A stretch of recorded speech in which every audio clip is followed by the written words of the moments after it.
In this video, I am going to tell you about how to create or join a Google Classroom. First, you need an active Gmail ID to log in Google account.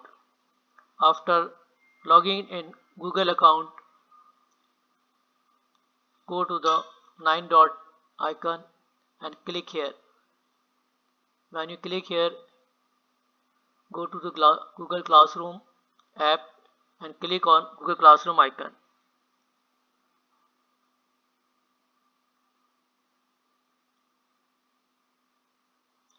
Here you find a sign, plus sign.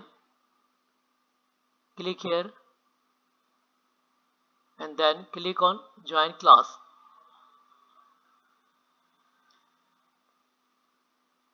You see here there is a option of class code. Put your class code here provided by your teacher.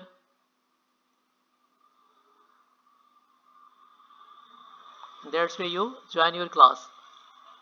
If you want to create a new classroom, click on plus sign and click here create class.